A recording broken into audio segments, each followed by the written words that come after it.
Passing the buck. Would you like to start us off Yes. today?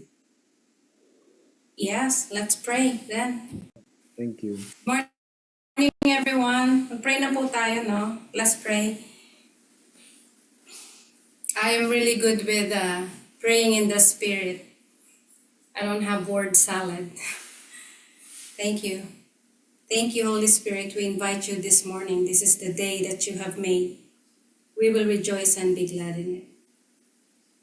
I praise you for another day, another chance to thank you for all your blessings and your grace. Let's pray na lang in the Spirit, no? Join me and pray in the Spirit.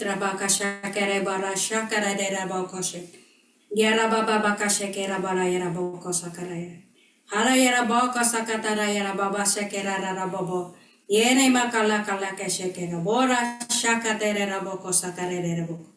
Yara baba kasha karabare rabo. Yara rere baba bakasha. Nere be hera roboko na malaye. Baba shaka rere rababa shakere rabo. Bara bagere gera bagara bogorosa kota na mahashe kedera yara baba kasi. Bera bashaka tatala yara bora yara baba bakasha kera baba shakera yala yara bobolo yara. Ara baba bakasha kere begera bogoro bogara begere bakasha kedera yara baba. Hora baba kasha kere begere begere. Harabagare begera baga shakara bagara bera baba bakasha katala yara baba mokase. Hare bere bakasha karaba. Oh, thank you, Holy Spirit, as we wait for the rest of us to wake up, oh Lord God, and join us. We welcome your presence in this place.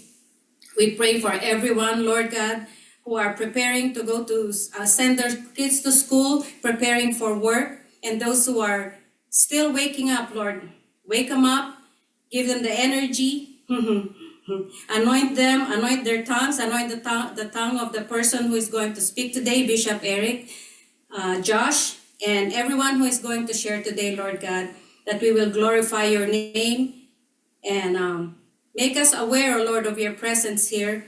It is not us who will speak, Father, but it is you through us. And we thank you for your presence. We thank you for all the blessings and the grace you have given us. In Jesus' name we pray. Amen.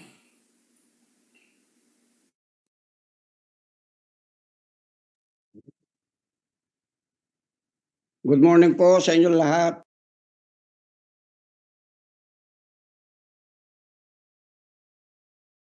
Good morning po, Bishop.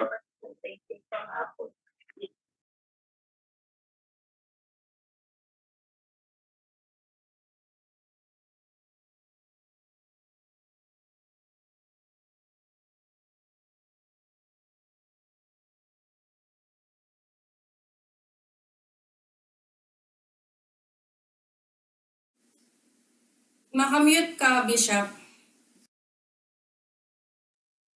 We would like to have a sharing again to be able to strengthen para lumakas, no, yung body of believers. And this has something to do with the locality, the local church, the local body of Jesus. And I believe na ito po'y malaking tulong sa bawat isa sa atin and realization that when a person is evangelized, has come to know the Lord Jesus Christ as a personal Lord and Savior, he has to be connected with God continuously, consistently on a daily basis, because that is what relationship is all about, and then be connected to a body of believers, okay, a body of believers, same faith, same belief, so that his growth would be maintained. Not only that he be maintained, but he will grow up to be nurtured into the ways, the thoughts, and the things of God. They know the purposes of God, know the intentions of God. And kapag ganun po ang kaisipan ng isang taong na-evangelize, no? Eh siya mismo magiging blessing siya sa mga pamilya niya. Okay? And in my experience, that is one thing that God taught me from the time when I got born again. He gave me thoughts about me being saved. Kumusta naman yung pamilya mo? Yun. Okay, so that was the first work that God has given unto me, to pray, intercede for my family, for them to get saved. And then God brought me to people who have the same hunger and thirst. Kasi kailangan yan eh. Yung hindi mawala yung ano mo, no? Yung hunger mo and then yung thirst. Kundi yung first love mo, yun mag-generate niyan. The first love should be generating that kind of hunger, thirst, and fellowshipping with believers. I believe this is one that needs to be addressed continually, lalo na doon sa mga nababaptize na ng water, nababaptize ng Holy Spirit. Continually talaga. Kasi yan ang gagawin ng kalaban, kukunin niya uli yan eh. He will weaken a child of God in his belief if he is not hearing the word of God. Because that is the only anchor that a child of God has, his faith. Yung pananampalataya niya, kailangan ma-establish talaga siya.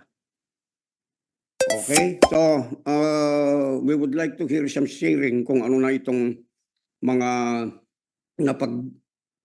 na-experience ninyo and kung ano po yung pagbabago, transformation, concerning dun sa kahalagahan na ikaw nag-church ka at the same time kung paano mo ngayon huhugutin, paano mo ngayon hihilain, paano mo ngayon dadalhin yung mga pamilya mo. O yung isang anak ng Diyos na talagang involved sa local church dahil ganun po talaga yung binababa ng Panginoon. Ang nangyayari, na-encourage sila na lingapin yung kanilang mga pamilya para yung kanilang mga pamilya ay totally masave. Amen po ba? Andyan na yan, pati yung paghubog ng mga bata, paghubog ng mga pamilya, para isang pamilya talaga. Kasi yan ang sinabi ng Panginoon kay Abraham eh. I will bless you so that you will become a blessing to the families of the whole world. From there pa lang, sinasabi na ni God kung paano yung gagawin niya. Okay, pagdating ng ating Panginoon. Para magkaroon ng tinatawag na mga body of believers around the world, universal church, worldwide church, which is the body of our Lord Jesus Christ. Amen. So ngayon po, ito po'y napakahalaga kasi maraming mga believers, maraming mga nakakilala sa Panginoon, pero they don't have this kind of consciousness. That is the problem. Hindi naturuan sa local church ang kahalagahan ng pagiging isang believer, maging part of the body. Okay? Na hindi lang nag-i-exist, kundi nabubuhay ayon doon sa kalooban ng Diyos. Hindi ayon sa kalooban mo na, hindi ayon sa kalooban nila, kundi sa kalooban ng Diyos. Ano ba yung kalooban talaga ng Ama sa atin? Ano yung kalooban ni Jesus? Kasi si Jesus, siya yung ulo natin. Siya yung nag-build ng church. Siya yung foundation ng church. Saan niya kinuha yun? Where did he get it? He get it from the idea of God the Father. It's the same thing with us. We cannot have our own idea of what church we could be. Amen. What believers we could be. What people we could be. Apart from the will of God the Father, Jesus, and by the working of the Holy Spirit. Amen po ba? Nakukuha po ba natin? Ganyan po tayo lalaki talaga. Kasi ito po, when people begin to come together and unite together and occupy a land, they become very powerful and influential. Are you with me? Pero kung lit-lit lang tayo tapos mahirap pa yung mga tao, hindi aakyat, hindi mag-grow, wala tayong influence. Walang influence sa gobyerno, walang influence sa kapwa natin, walang influence sa komunidad. There will be no such thing as even influence in our city and even in our nation. But if we are one, brothers and sisters, realize this. If we are one and we are connecting people to be one with us, just like as Jesus, the Holy Spirit is one with the Father, we will occupy the earth with so much glorious power. I pray all of us would come into this. Alisin na natin yung mga makasarili nating buhay. Kasi sa Bible, kahit tignan mo yan, even the early church, they didn't have that. They didn't have that. Okay? Amen po ba? Now, isipin natin, ganyan ba talaga lifestyle ni Jesus?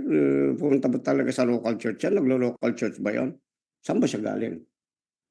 Okay, let me see for a while. Okay, I would like to God just show me. Luke chapter 4, verse 16.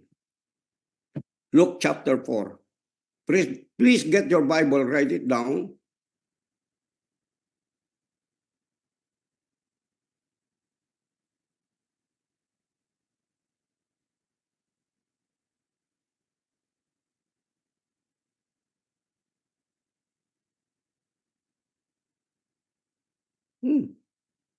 Praise the name of the Lord. You are blessed. Amen. All of you are blessed. Verse 16, so he came to Nazareth where he had been brought up, and as his custom was, he went into the synagogue on Sabbath day and stood up to read. And he was handed the book of the prophet Isaiah. And when he had opened the book, he found the place where it was written. Sabihin nga natin, custom. It was his custom. Yung custom, tawag natin dyan, ng mga magulang namin, costumbre. Tama po ba? Pag-uugali. Ibig sabihin, they already had a tradition, costumbre, manner of living. What was the manner of living of Jesus? Going to the synagogue, having a local church. Jesus ito Amen po ba? Now listen. We proclaim, I am anointed by God. But the anointing came, and the anointing was pronounced in the locality where he was. Look at verse 18. Ito po, tignan po natin. Ayan. Dito siya natuto Ibig sabihin, he was even taught how to read the book of the old. Okay? Sabi niya dito sa verse 17, and he was handed the book of the prophet Isaiah. He was reading prophecies. Amen. He was reading what was from the Old Testament. Kasi ang isang anak ng Diyos, halimbawa, kinonfess mo, save ka, totoo, naging child of God ka. Pero hindi ka naman lalago, hindi mo naman matututunan yung salita ng Diyos. Basihan ng pananampalataya mo, hindi naman yung, hindi naman yung dogma na Eucharist, hindi naman yun kundi yung salita ng Panginoon mismo. The instruction of the Word of God is very important and very vital. It's just because that is the place of your direction in life. Hindi pwede yung meron ka sarili mong direksyon. Hindi mo pwede yun. Kaya nga lost ang tao kasi dahil doon Amen po ba? Ito yung direction ko At tapos ano nangyari? Nag-experiment yung tao. Kaya ang nangyari, lalo siyang napapariwala. Lalo siyang laging nawawala. Okay? At doon nagkakaroon ng lalong tinatawag na heartbrokenness, pagka-toxic, mga trauma, okay? Ang mga bagay pa na idadagdag sa buhay ng isang tao. Kaya dito po ma-appreciate nyo talaga local church, ma-appreciate nyo na kayo ngayon ay nasa pamilya ng Diyos sa loob ng isang local church. Okay? Ma-appreciate nyo talaga ito. At dito po tayo talagang magpapakahubog talaga magsasubmit sa bawat isa, mag-honor sa bawat isa. Once na may honor mismo, yung mga tao na ginagamit ng Diyos sa inyo, na kinubog niya ahead of time, before you were born, ahead of time. Okay? Para may turo talaga sa inyo at kayo mismo, may turo rin din ninyo doon sa mga mas bata na mga generation ngayon. Para ganun po yung maging mentality ng mga tao. Kasi prepare na tayo. God is preparing us for what we call a new heavens and a new earth. Hindi po pwedeng sabog yung mga taong titira doon. Amen po ba? Kaya nga yung mga rebelde, yung mga stubborn na mga tao, matigas ang ulo na gustong gawin yung mga kalooban nila, mga plano nila, mga balakin nila, hindi po sila pwede doon sa new earth and new heavens. Kasi ngayon pa lang, ito na yung ginagawa ni God, ini-instruct na tayo, magkaisa kayo. Hindi pwede yung renegade, wala po yung ganun. Amen. Hindi pwede yung, sa akin church ito wala pong ganun. Naintindihan po ba natin? Ngayon, eto, okay, 17 ito, no? And when he had opened the book, he found the place where he was. It was written. Okay, ano yun? Ito yung anointing. Yung anointing, saan nanggaling? Local church. Local church. Doon yung unang in-exhibit. Doon yung unang pre-announce. Doon yung unang dinecree. Na synagogue na kung saan siya pumupunta. Ngayon tayo, kayo, saan kayo natutong sabihin mo, I am anointed? Saan? Sa bahay nyo? Hallelujah, sa business nyo? Hindi. Umamin po tayo. Let's humble ourselves. Saan nyo natutunan? Local church. Kung saan kayo dinala ng mga taong nag-save sa inyo. Come on. Amen? Amen. Kaya huwag mo sabihin, anointed ako sa business kasi ganito, ako yan. Hindi ikaw yan. Natutunan mo lang, itinuro sa iyo. That's how it is. You're becoming great. Why? Because of the anointing that came from the locality where you have been. Whether you like it or not. That is as it is. Hallelujah. And we're so blessed. Bakit? Ito yung sinabi ni Jesus. The Spirit of the Lord is upon me. Amen. Because He has anointed me to preach the gospel to the poor. He has sent me to heal the brokenhearted. Where did you learn this? Where are we learning all of these things? To preach the gospel to the poor? Local church. To heal the sick? Local church. To heal the brokenhearted? Local church. It was taught by a pastor in the church. It was taught by the prophets, by the apostles, by the teachers, by the evangelists. The evangelist, kahit yung evangelist sa local church na natuto para makapag-evangelize siya. Doon siya natuto na kahit yung mga pastors, doon sila natuto magpastor. Yung mga teachers, doon sila natuto. By the foundations of the apostles and prophets in the church. That God has sent some as gifts to the church or local body. Amen. Sabi niyo rito, to proclaim the liberty of the captives. Imagine mo ngayon, dahil kasama ka sa body ng Panginoon sa local church, you are a proclaimer. Amen. Liberty to the captives. What a very powerful power you have. Amen. Are you with me? Amen. Now you can decree and declare. Why? Because you are part of the local body. A stranger could not decree this thing. He doesn't know it. He doesn't have any knowledge about this thing. He doesn't have any knowledge about the anointer and the anointing that could flow through him. But where did it came from? It came from the Christ himself, who is the foundation of all of the local bodies of the universal church and the body of Christ all over the world. Amen. Hallelujah. Papurihan ng Panginoon sa bagay nito at dahil kayo hinuhubog ng Panginoon, ano mangyayari sa inyo? You will be part of this anointing, amen, that will cause you to be evangelists, pastors, teachers, apostles, prophets.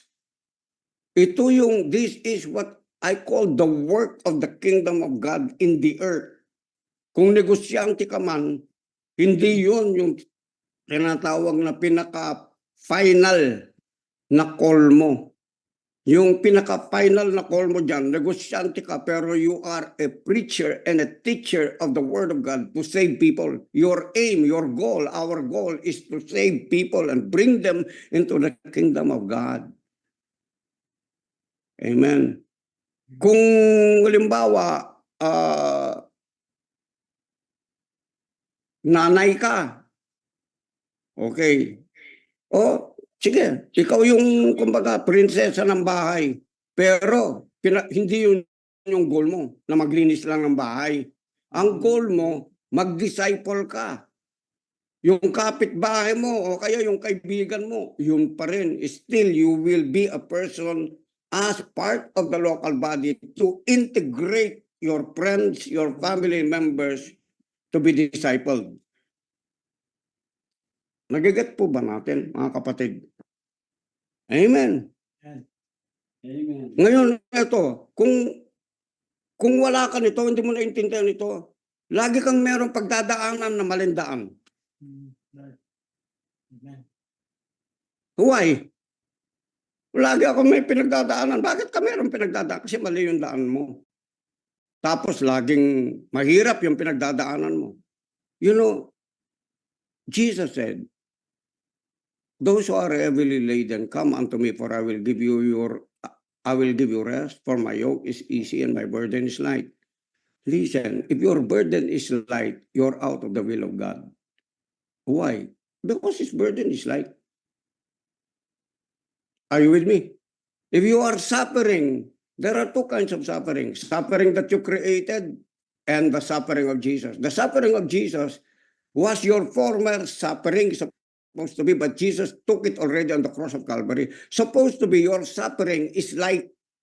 Why? Because it is already by faith na isinakay mo yung suffering mo kay Kristo. This has been finished. This has been done. I can rejoice. Why? Because Jesus suffered it for me already.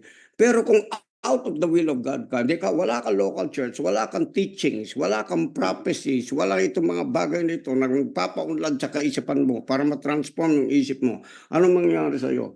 It will become your problem always. Kaya laging ikaw meron kang problema na ganito. At kung minsan, dahil wala kang local church, anong nangyari? Yung mga tao, wala. Yung mga ibang mga Kristiyano, anong nangyari? Sinusolo nila yung problema nila, which is not free. Why? Because any problem, amen, will have to go through what we call the power of the local church, which is the supply of God as the head to the body. Nagigilit po ba natin? So yung lahat ng need dyan, consolidated dyan within the body of Christ by the head himself. Who is that? Christ Jesus. He is the head. Kaya nga sabi ng Bible, and my God, sabi ni Paul di ba? Shall supply all your needs according to his riches and glory by Christ Jesus. Now remember this thing. When you have a need, don't think of it as what Paul is saying in terms lang ng money, although that is in the context of money. Kasi they were providing for the missions. Ngayon, kung hindi ka naman nagpo-provide sa missions, ano yung right mo? Ano yung right mo? Na i-claim mo yon? Wala kang right whatsoever. Are you with me? You have a right to be prayed for. You have a right to receive from prayers. But you don't have any so much right with that unless you sow something into the missions. Unless you give into whatever the mission is for the local body. That is your portion. That is your share. And kung lahat ng mga anak ng Diyos magpapartake doon, dinapakayaman natin bilang mga anak ng Diyos at mga lingkod ng Panginoon. Amen po ba? Amen. Hallelujah. Kaya nga po ang ganda nito no? Before the anointing, before proclaiming, look, sabi ng Panginoon sa before. Have you seen it? Sabi ng Panginoon, move back before you proclaim Luke 4:18. No? Jesus went to the synagogue. Wow. And then, ano sabi niya rito? You become a partaker of the healing virtues of God. the gifts of the Holy Spirit. This is about the local church. Outside the local church, it's none. It's all false. It's counterfeit. Kapag nag-heal yung tao outside of a local church, outside of the body of Jesus Christ, that is what we call counterfeit. Okay, because even the devil could use his also anointed. God has never taken away the anointing has given to him. He could use man's anointing, amen, to also heal the sick and perform signs and wonders. The Bible says, lying signs and wonders and miracles. Kaya ang katunayan ng tao legit kapag nag-heal siya, amen, he's part of the local body. Are you with me? Legitimate yun. That is legit. Amen? Where is it submitted? Kaya nga halimbawa, meron mga tinatawag na mga tao pumupunta sa iba't ibang lugar, no? Ang tawag doon, silang para church, kuno. Okay? I-trace mo. Saan yung local body mo? Saan ka nagsasubmit? Wala akong local body. Fake yung mga yun, impostor. Are you listening to me? Hello? Impostor yung mga yun. They're not part of the local body. Are you with me? Tapos kung pupunta, kunyari apostle, kunyari prophet. No, I'm saying this to you. Maaaring wala pa kayong ganun na experience. At our times, we have to come into what we call local church. Kasi kami noon, wala kaming local church. Pero sabi ng Panginoon sa akin, you build my church.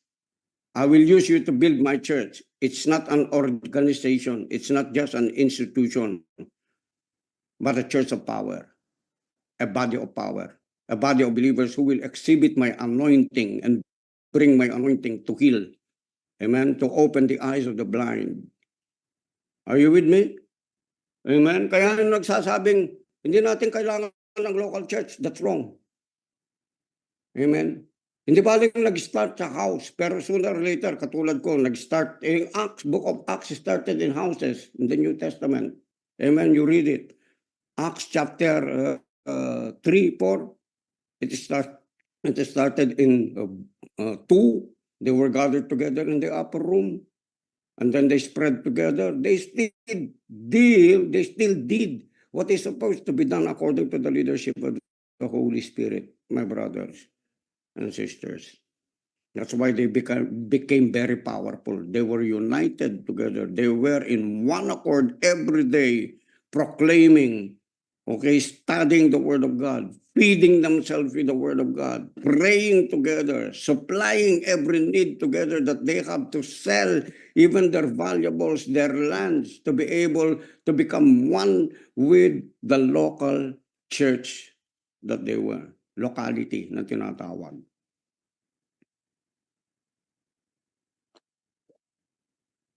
Amen. Hallelujah. Okay, ano pa meron ka? Pag nasa locality ka, dahil yung anointing dadaloy mula sa ulo hanggang sa mga tinatawag na fivefold, no? To set at liberty those who are oppressed. Wow. Whew, hallelujah. Naranasan mo maging oppressed, ma-depressed. Anong ligaya mo ngayon? Kung halimbawa naranasan mo yun pero hindi mo binibigay sa iba. Kaya nga sabi ng Bible, God loves a cheerful giver. Di ba? It is better to give than to receive. Not only money. Don't think always about money. Think about what anointing you have been given that is flowing through your life right now. That you are a person who liberates those who are depressed and oppressed. Those who are demonized. Ay, naku. Ewan ko, dapat naglulundagan tayo ngayon. Hallelujah. Wow. Wala ni organisasyon dito sa politics, dito sa buong mundo that has given us this kind of power, my brothers.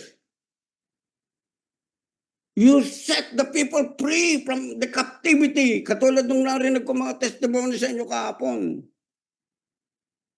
Yung testimony nyo dyan, yung testimony sa inyo dyan. Okay? Nasabi mo lang, bigla-bigla. Meron palang mga taong ganun, in bondage doon sa mga kasalanan nila, in bondage, dysfunctionality sa mga relationship nila. Nandun ka. Not by accident, but incident. God ordained, predestined plan. You were there at that time. You just shared the word of God. They got liberated. dysfunctionality doon sa pagsasama nila, hiwalay sila, may pride sila. Anong ginawa?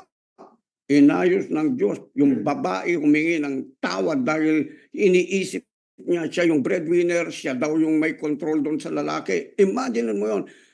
Everything came into perfect place and order. Why? Kasi ikaw na nagsishare, nasa order ka rin. Nakukuha po ba natin? Did you know that if you are in order according to the will of God, head, body, local church, you know what? Everything will come into place, into order over your life. Hallelujah. Amen. Lahat ng sasabihin mo, mangyayari yun. Catch what the Spirit of God is saying to you. Catch it. Hallelujah. Kaya nga ito, pakiramdam ko yung lahat ng mga, lalo na yung mga umuupo, nagpapadisciple talaga, they understand what is the importance of a family. If you are not part of the local church, amen, walang importansya sa iyong pamilya. Tandaan nyo yun. Wala ring importansya sa inyo yung komunidad, yung city, yung nation natin. Wala kang pakialam. Puro lang sa iyo. Basta ako ganito. No. Now you understand that you have to lay down your life, you take up your cross and follow Jesus. Nagiging ganun ka na. Yun na yung tinatawag na manhood, maturity, amen, manpower, virtuosity sa mga babae.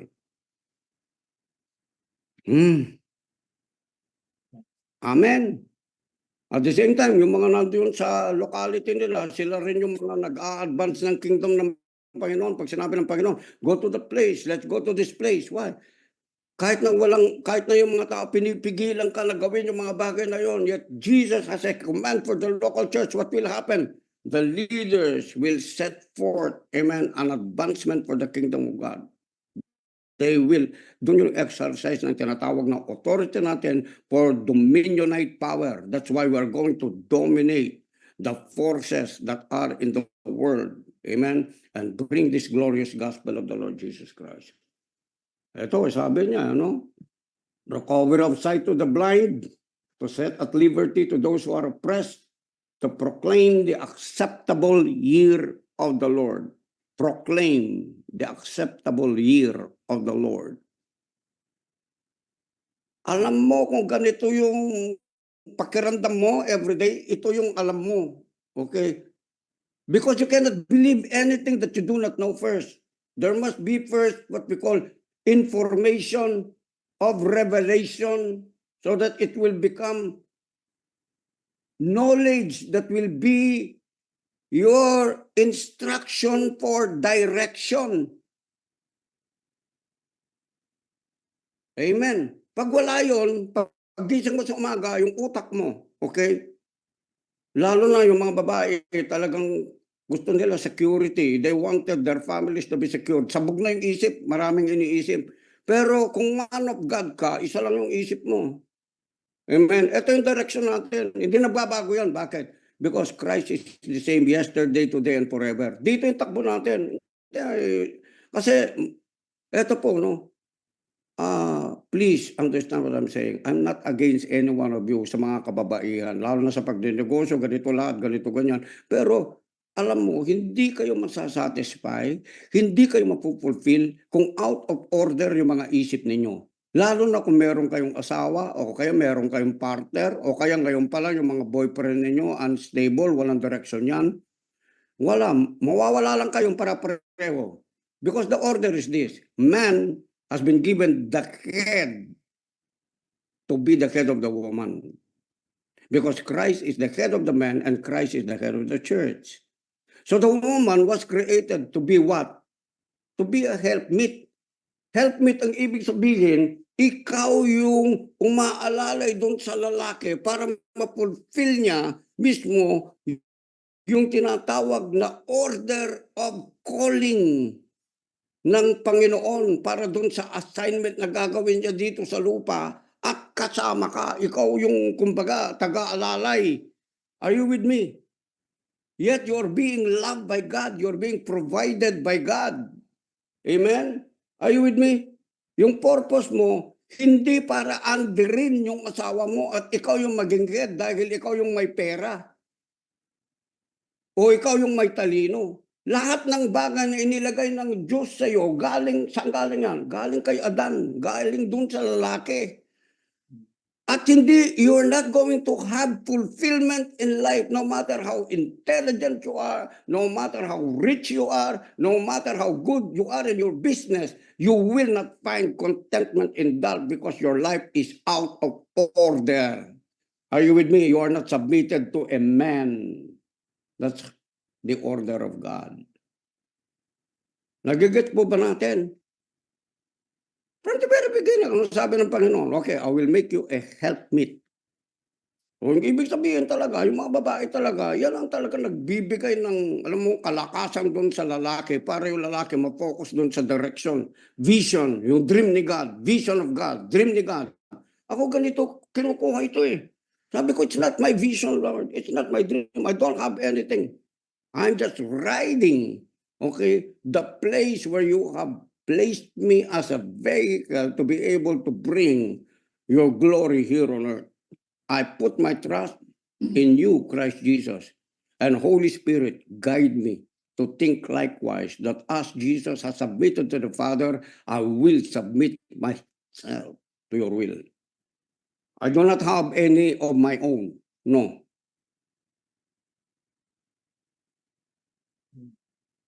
Are you with me? Anything that is with me, nasa akin ngayon, galing sa Diyos. When God called me, hindi ako mayaman. Pangalawa, hindi ako natapos sa pag-aaral. Pangatlo, I was an outcast. And I will never forget that. I will never. Kahit na yumaman pa ako ng yumaman. Lahat ng ito kay Kristo ito.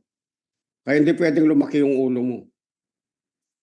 Amen po ba? Lalaki lang ang ulo mo pag sinabi mo, sa akin yan. Ako nagpagod yan. Ako nagtrabaho para dyan. Ako ang dumiskarte dyan. Ang galing ko. Yes, you are. Magaling. Pero that is not the thought of God. That is the thought of Satan, Lucifer. Isaiah chapter 14. I may mine. Beatles. All through the day, I'm in mind. You got it, the people of God? Are you with me? Amen. You are a proclaimer of the acceptable year of the Lord. What is that? The jubilees of God. What is that? The goodness of God, the abundant life. Why? Kasi pag konektado ka, brother, pag nakita mo yung kapatid mo, hindi ka mag-iinggit, ang ibig sabihin, dahil konektado rin ako dito sa local church, magiging ganun din ako. Amen. Hindi ka maiinggit, hindi ka magseselos. Nakita mo nagpa-prosper, nakita mo may bago siyang ganito, material na bagay. Although hindi yun yung kasi pinakamatindi dyan, yung revelation na po-flow sa'yo eh. Yung revelation, kapag yung mayroon kang revelation, hindi ka na maghihirap sa buhay mo. Amen. Because revelation will bring you years of prosperity in your life. Kaya nga merong Joseph, di ba? Titignan mo, saan ba nanggaling si Joseph? Kaya merong David, merong Solomon. Amen. At hanggang ngayon, yun yung mga bagay na naipasa sa atin, na nag-emulate sa atin, nagmumultiply sa atin as a church of God. Hallelujah. Amen. Okay. O sige, si Jesus yan. How about si Paul? Okay, let's move to Acts chapter 20. Ha! Hallelujah. Kasi maraming reason yung, si Jesus. Jesus na nga yung inuna ko eh. Pinakamatindi na si Jesus eh. Pero after Jesus, okay, let's look at Acts chapter 20, please, verse 7. Ano bang ginagawa ni Paul?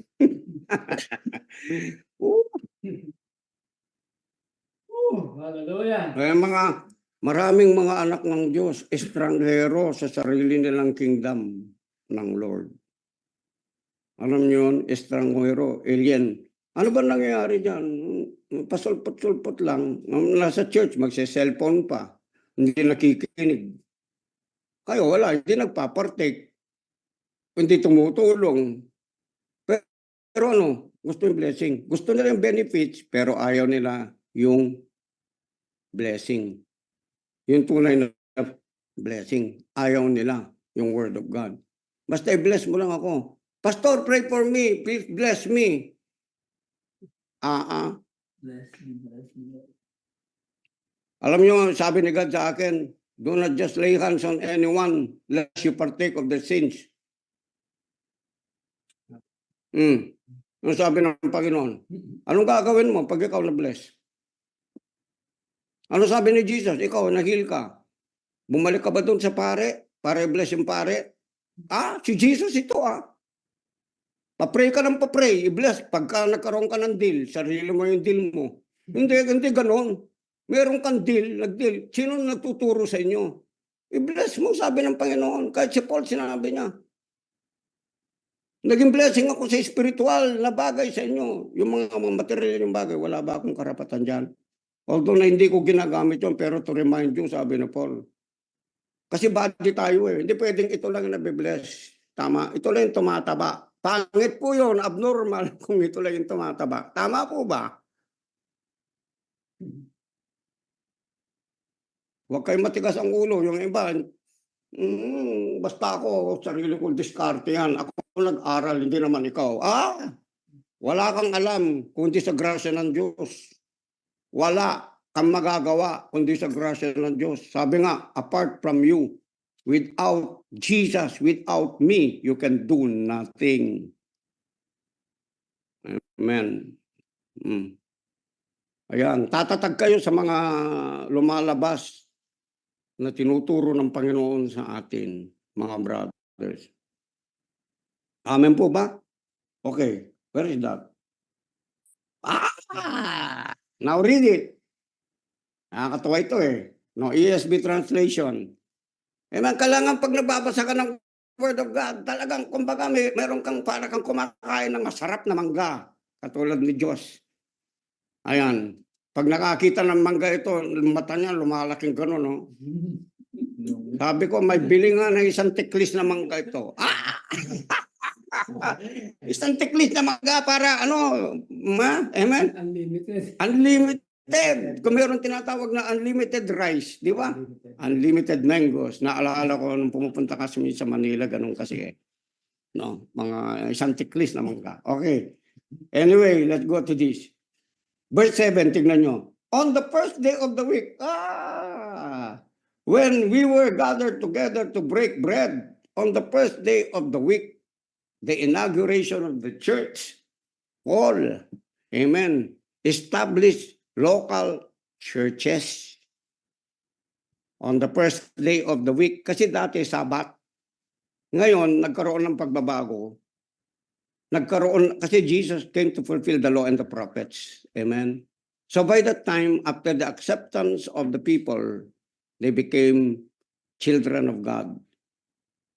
Nakita nila that it was also appropriate to do it at any day. Pero ginawa nila Sunday. Kaya ngayon meron Sunday worship, may Saturday. It doesn't matter as long as it is a local gathering of believers. Amen.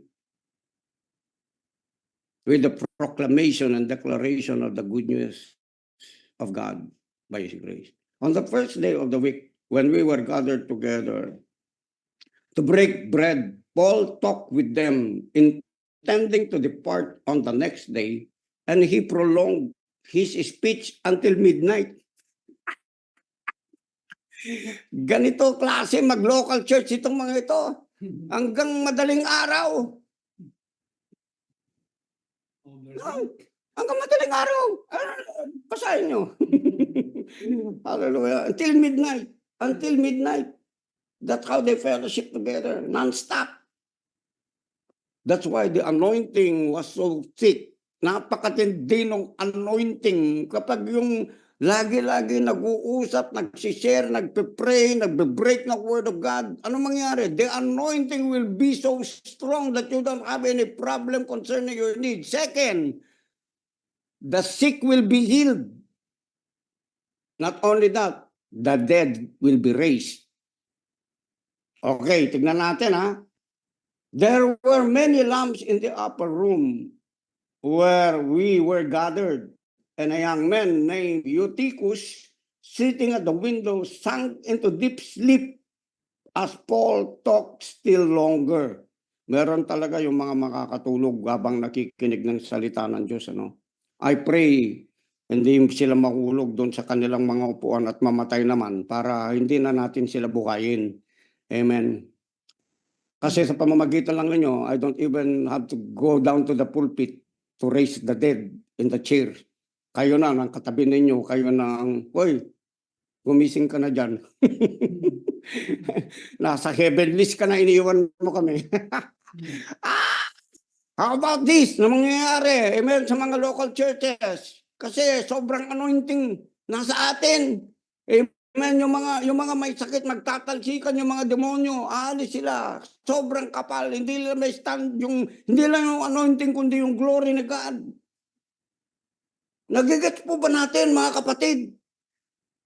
Hallelujah. Hindi ka man nagtrabaho doon sa araw na yun, yung blessing, biglang mayroon nagpapadala ng blessing sa iyo. Hindi ba matindi yun? Hallelujah. Dahil sa kapal ng anointing. Amen. May nagpadala sa iyo, hindi mo man kilala. Sabi niya, padalan mo ng blessing yan si Robbie Manalastas.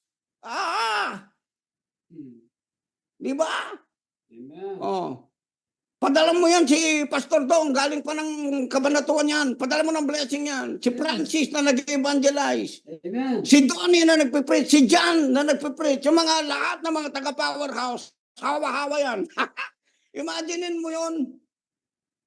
Kasi nga, ganito katindi kapag yung anointing kumapal ng kumapal. Yung mga patay na mga bagay sa buhay mo, gigisingin ng Diyos, bubuhayin ng Diyos yan. Yes. Amen. Amen po ba? Lahat ng korupsyon sa buhay mo, aalisin ni God yan. Yung lahat ng mga, alam mo yun, yung mga garapata sa mga utak natin. Kumisa maraming garapata yung mga utak natin. Kinakain yung dugo ng isip natin, kaya minsan natotoxic yung mga utak natin. Amen. Tatanggalin lahat ni Lord yan kapag nasa anointing ka.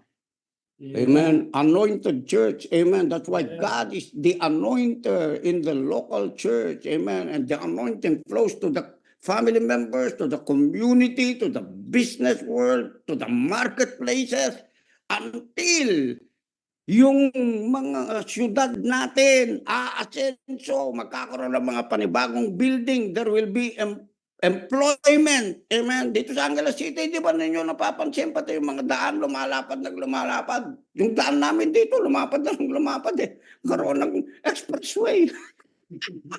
Hallelujah. My brother, you are responsible to decree and declare kung nasaan yung community mo. Amen. Nasaan yung community mo? Lord, in the name of Jesus. Amen. Pondohan mo itong mga daan dito. Pondohan mo itong mga kababayan ko rito, itong mga kapatid namin dito. Kasi you have a very mighty anointing flowing over your life. Oh, hallelujah. Okay. At ang sabi niya rito, di ba, ayan, anong nangyari nga, while Paul was talking and being overcome by the sleep, he fell down from the third story, sabi niya rito, no? Dito sa verse 9, and was taken up dead. But Paul went down and bent over him and taking him in his arms and said, do not be alarmed, for his life is in him. Ganun lang. Huwag kayong maalarma, huwag kayong magpanik. Yung buhay na niya sa kanya lang. Anong ginawa ni Paul? Kasi inakap niya lang eh. The anointing flowing, the life force flowing from Paul, amen, penetrated, woke up again that dead soul. Are you with me? Bam! Pumutok uli yung kaluluwa, nabuhay uli. Parang, you are a transmitter of life force, life energy that comes from God. Kaya nga po, ito, ako, inuugali ko yung ano eh. Kapag nag-greet ako, gusto ko yung ginaganon ko kasi intentionally ginagawa ko yun. Para yung anointing lumipat. Naintindihan po ba natin mga brothers? Hindi yung I love you with the love of the Lord. Yung mata mo nandito, hindi ka nakatingin doon sa kapatid mo. I love you with the love of the Lord noon. Ha? I love you with the love of the Lord. Kailangan, pagka nag-greet ka, you look at the brother in the eye. Because the eye is the window of the soul. Hindi yung nahihiya ka. Amen? Hindi yun. Kasi kung nahihiya ka, wala. Magiging walang hiya ka. Dapat walang hiya tayo sa Lord. Amen po ba? Makapal yung mga mukha natin kasi we are carrying that anointing. Papatayin natin kung ano man yung mga masamang espiritu na nagbibigay ng maling pakiramdam sa mga tao. Inhibition sa mga tao, fear sa mga tao. You are carrying an anointing of faith na kapag ikaw tumayo ka, amen, in the name of Jesus. Kaya pag lumakad ka sa daan, lakad ka sa daan na ikaw yung dominionite. Not in being arrogant, being proudful, but you're carrying the name of the Lord to be given a portion to the people. Katulad ni Jesus nung naglalakad siya. Yung mga tao nangangailangan, amen, they wanted to approach Jesus. At ang sabi ng Panginoon, if you call upon the name of the Lord, He will not deny you, but that He will accept you. It's the same thing with us. If they call upon the name of the Lord, if they honor you, amen, what will happen? They will receive a portion of what God has given unto you, to the church, to the local body. Amen? Okay. So, bumalik tayo dun sa Luke chapter 4. Luke chapter 4. Let's go back to Luke chapter 4. Kasi pagka matindi na yung mga bagay na nangyayari,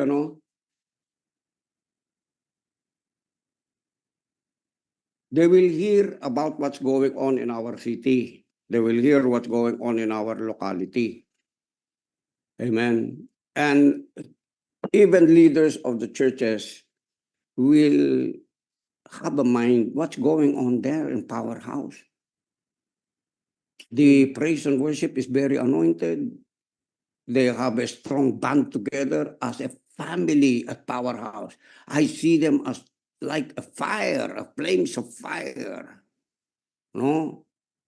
I think we need to invite them. Are you with me? It's not that we are superior than them. No, we are not. We have equality of supply. They want to be with us. We also want to be with them. Are you with me? So what happened?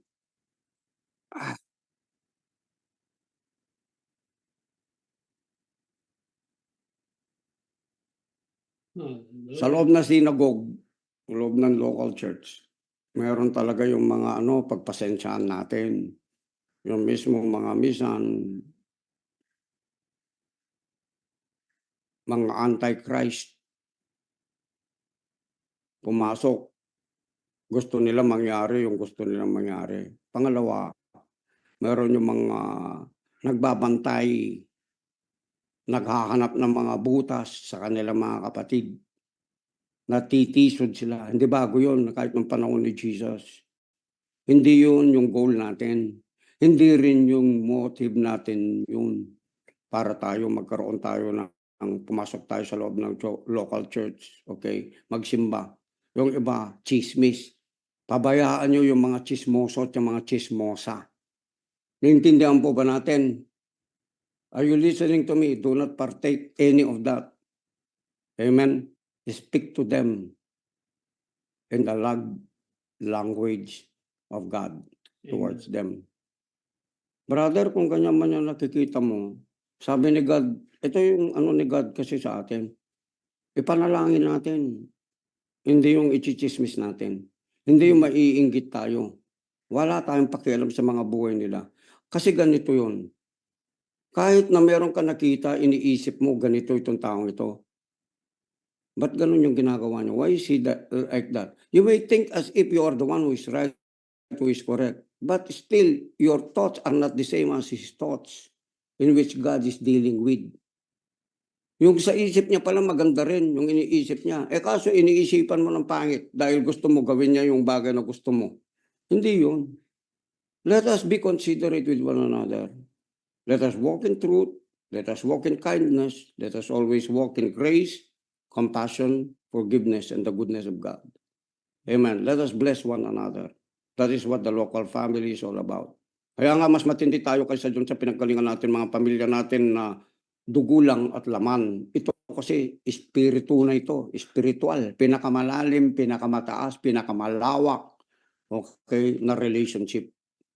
Amen. Kaya kung meron kang bitterness na kinaharbor mo, feeling yun, tanggalin mo. Emotion yun. You have to rule your emotion. Yung will ni God, doon sa mental mo yun, isip mo yun, your mind, which you have to choose to be right with God because you have the righteousness of God in Christ Jesus. You have to choose to walk in the holiness of God. What does it mean to be holy? Amen. The holiness of Jesus. He was right with the Father. He was perfect towards the Father. He was not thinking any evil thoughts towards his fellow man, but to forgive his fellow man. Amen po ba? Amen. Hallelujah. Okay. So, eto nandito po dito sa context na ito, no? Yung mga demonyo, walang problema kay God yan. Amen. Pagka mayroong demonyo, huwag kayo matakot. Namin mo lang sa demonyo, lumayas ka dyan. Wala akong karapatan dito. This is our family. This is of the kingdom of God. Layas. Pagkatapos mo sinabi noon, huwag mo nang tanungin, lumayas na ba yung demonyo? Huwag na, lumayas. Sinabi mo na nga, lumayas eh. Ganun lang mag-cast out ng ano, huwag mong i-magnify. Kasi dadami pa yung makikisali pa yung iba, in Jesus name lahat. In Jesus name. Isa lang sa atin, in Jesus name. Amen ba? Lumayas nga rito, anong ginagawa mo dito? Amen ba? Amen. Tingnan nyo yung mga nagkakalat sa mga local body. Hindi nakakatagal kasi hindi nila ini-entertain. Ano nangyari? Umaalis sila. Sila mag-isa nila. Kung sino yung mga kakampi nila, sila yung magchichismisan, magsisiraan. Sila yung magpe-fellowship din. Nakuha po ba natin? But those who will walk in the order of God, magiging sariwa kayo mga brother, mga sister. Sariwa yung mga pagmumukha ninyo, araw-araw magiging sariwa yung mga tsura ninyo. Amen! Hindi kayo tatanda. Tignan nyo mga mukha nyo.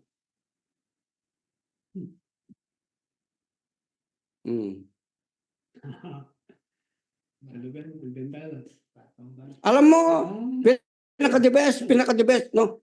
Tayo kasi, yung mga tao kasi, di ba, ganito yun, naghahanap sila ng validation, di ba? Itong gawin mo sa mukha mo kasi ganyan, ganito. Hindi, tignan mo yung mukha mo kung anak ka ng Diyos. Dapat magre-reflect dyan, glory ni God, yung ilaw ni God sa mukha mo. Pagka hindi nagre-reflect yun, nakasimangot ka, amen, anong mangyari sa'yo? Tatanda ka, sigurado. Magmumukha kang parang mangkukulam. Ganun po yung mga mangkukulam.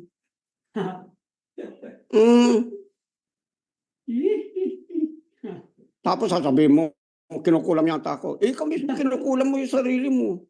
Bakit? Pwede mo naman piliin yung ikaw, maging masaya ka. Yung pinipili mo yung ikaw, mabad trip ka. Para merong maawa sa'yo. Hindi ganun. Let's have a pity party. Yung kaawan ng Diyos, malawak na sa'yo na. Hindi mo na kailangan yung meron tao maawa sa'yo. Para para pagpala. Hindi, pinagpala ka na nga eh. Lalong walang lalapit na pagpapala sa'yo pag yung mukha mo mukhang linukot na piso. Hindi ka magiging attraction ng pera. Hindi ka magiging money magnet, sabihin ko sa'yo. Amen ba? Amen. Tingnan niyo yung mga sarili niyo, very glorious. Talagang pang-powerhouse talaga ito mga ito. Talagang, ay nako, hallelujah. Okay. Now, dito sa 42, tuloy ko na bago tayo matapos mga kapatid. Nag-enjoy ba kayo? I know you're enjoying. Amen. I can see it in your faces. Now, when it was the day, okay, Acts 4:42. Now, when it was day, he departed and went into the deserted place. You see? How do you see your relationship? local church and then go back to the will of the Father when you're alone. Talk to the Father, talk to the Holy Spirit, go to a place where you could talk, amen, to regain back whatever you needed to have strength, composure, alignment, calibration. And the crowd sought him and came to him. Hinahanap siya ng mga crowd. Na-addict na sila. Na-addict na. Addict na sa Word of God. Addict na. Addict. Alam mo, lahat ng tao addict. Pero ito yung pinakamasarap na addiction. Ma-addict ka kay Lord. Addict. Yung addict ka kay Lord. Ewan ko, no? Ang sarap. Kailangan walang babaan ng tama sa inyo kasi Most High God na ito. Most High God lang eh. Wala nang drugs na pinakamataas pa dito. Most High God addiction. Glory to God. Yung mga taga-power house, mga addict dyan. Huwag kayo sumali dyan. Mga dangerous yan. Talagang dangerous. Yung mga taga-power house. Kasi mga addict lang dyan. Sa espiritu ng Diyos, sa anointing ng Diyos. Mga addict yan. Ay nako, pag tumabi ka dyan, masisave ka. Pag tumahimik ka dyan, ako, mawawala yung sakit ng katawan mo. Lahat ng mga sakit. Mawawala yung kahirapan mo kapag yan. Ay, mga adik yan. Sabihin ko sa iyo. Glory to God. Hallelujah. Thank you, Jesus. Naintindihan po ba natin ito? Amen. I know you understand well. Amen. Okay, ano sabi ni Jesus? Ano sabi ng mga tao? Now when it was the day he departed and went into a deserted place, and the crowd sought him and came to him and tried to keep him from leaving them. Adik na, no? But he said to them, sabi ni Jesus, easy. Hallelujah. Eto ngayon tayo, powerhouse. Okay na tayo, di ba? Talagang, ano naman gagawin natin? I must preach the kingdom of God to other cities also, because for this purpose I have been sent. And he was preaching in the synagogues of Galilee. Iba't ibang sinagoga na pinuntahan, iba't ibang churches na pinuntahan. At nag-evangelize na siya sa iba't ibang lugar para lumawak yung kingdom at magkaroon pa ng maraming local churches na puro mga powerhouses ng Panginoon. Amen? That's why powerhouse is not a religion. We are a container of the greatness of the power of God. Yes. That is what the temple Yes. of Jesus is all about. It becomes a powerhouse once they accept Jesus as their Lord and Savior. Wow! Hallelujah! Hallelujah. Tandaan natin to ha. Sikreto lang. Huwag niyong pagsasabi. Merong parating ng mga matitinding mga blessing pati kaperahan. Hallelujah. Sabi ni God sa akin, sabihin mo sa kanila. Kaya kanina paggising ko sa umaga, sumisigaw ako ng hallelujah. Hallelujah. Kasi may ibang sasabit. Sabihin nyo sa kanila, sumasabit ka. Kasama ka ba sa pansitan? Baka naman gusto mo blessing lang. Pero ayaw mo ng commitment. Ayaw mo ng service. Ayaw mo ng banding. Ayaw mo ng local church. Ayaw mo magpatawad. Reminder lang, hindi kita kinokondem. Pero pwede rin isama na kita.